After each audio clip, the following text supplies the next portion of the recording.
Charlotte's Web by E.B. White. Chapter 3, Escape. The barn was very large. It was very old. It smelled of hay and it smelled of manure. It smelled of the perspiration of tired horses and the wonderful sweet breath of patient cows.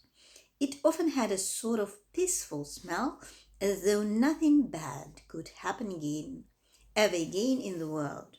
It smelled of grain and of honey's dressing and of Excel grease and of rubber boots and of new rope. And whenever the cat was given a fish head to eat, the barn would smell of fish. But mostly it smelled of hay, for there was always hay in the great loft up overhead. And there was always hay being pitched down to the cows and the horses and the sheep. The barn was pleasantly warm in winter, when the animals spent most of their time indoors, and it was pleasantly cool in summer, when the big doors stood wide open to the breeze. The barn had stalls on the main floor for the work horses, tie-ups on the main floor for the cows, a sheepfold down below for the sheep, a pig pen down below for Wilbur, and it was full of all sorts of things that you find in barns: ladders, grindstones, pitchforks, monkey wrenches, skiths, lawn mowers, snow shovels, axe handles, milk pails, water buckets, empty grain sacks, and rusty rat traps. It was the kind of barn that swallows like to build their nests in. It was the kind of barn that children like to play in, and the whole thing was owned by Fern's uncle, Mr. Homer L. Zuckerman. Wilbur's new home was in the lower part of the barn, directly underneath the cows. Mr. Zuckerman knew that a manure pile is a good place to keep a young pig. Pigs need warmth, and it was warm and comfortable down there in the barn cellar on the south side. Fern came almost every day to visit him. She found an old milking stool that had been discarded, and she placed the stool in the sheepfold next to Wilbur's pen. Here she sat quietly during the long afternoons, thinking and listening and watching Wilbur. The sheep soon got to know her and trust her. So did the geese who lived with the sheep. All the animals trusted her. She was so quiet and friendly. Mr. Zuckerman didn't allow her to take Wilbur out, and he didn't allow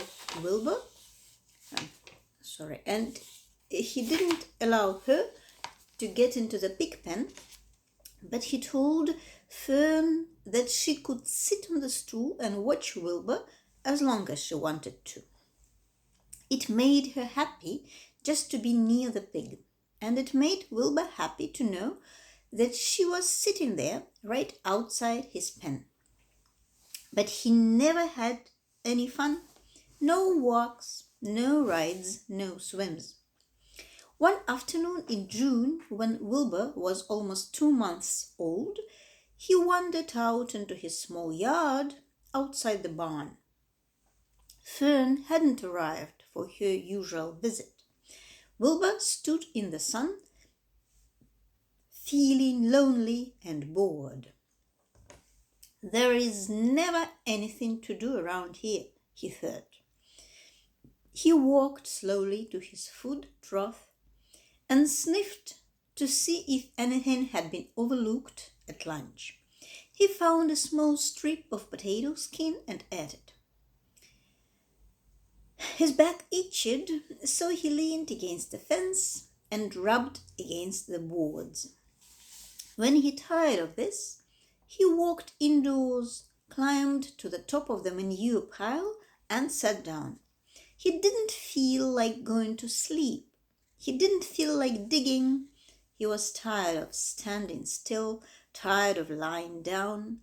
"I'm less than 2 months old, and I'm tired of living," he said.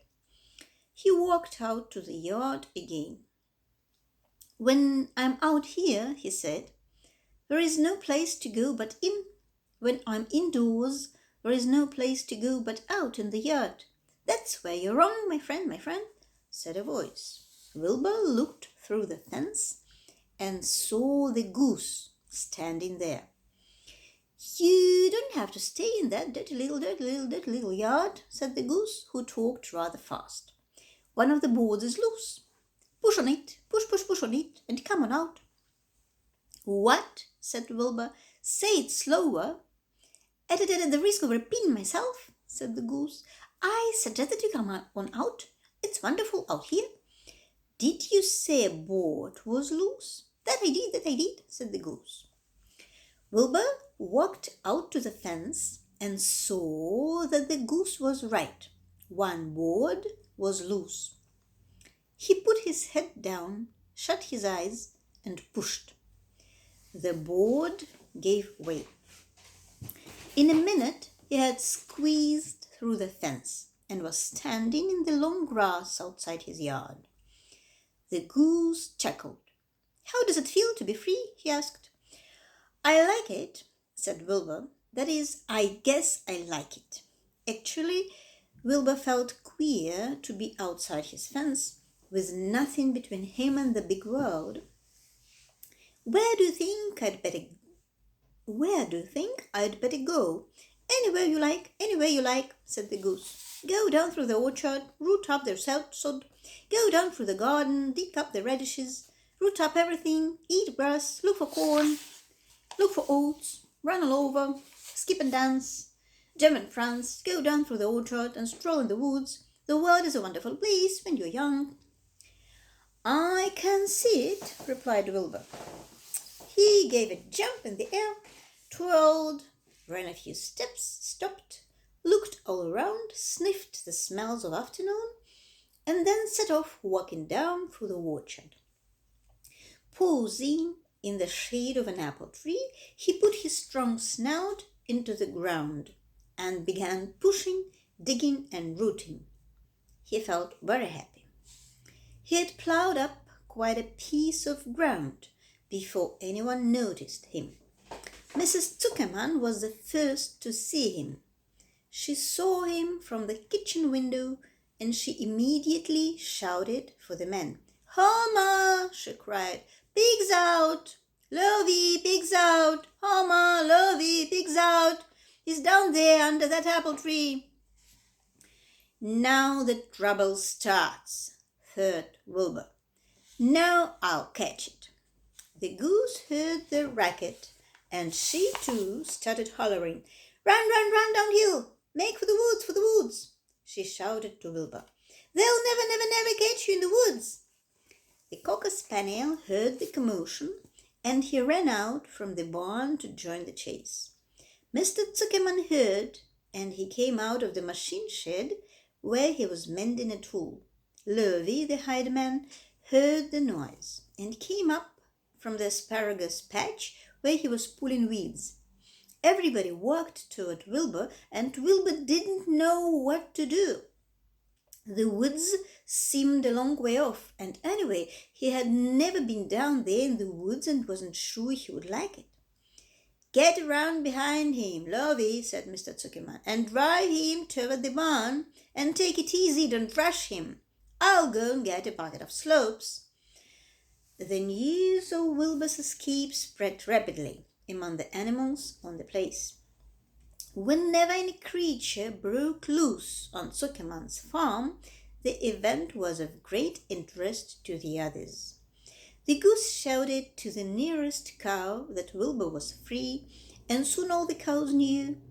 Then one of the cows told one of the sheep, and soon all the sheep knew. The lambs learned about it from their mothers. The horses in their stalls in the barn pricked up their ears when they heard the goose hollering, and soon the horses had caught on to what was happening. Wilbur's out, they said. Every animal stirred and lifted its head and became excited to know that one of his friends had got free and was no longer penned up or tied fast. Wilbur didn't know what to do or which way to run. It seemed as though everybody was after him. If this is what it's like to be free, he thought, I believe I'd rather be penned up in my own yard. The cocker spaniel was sneaking up on him from one side. Lovey the hired man was sneaking up on him from the other side.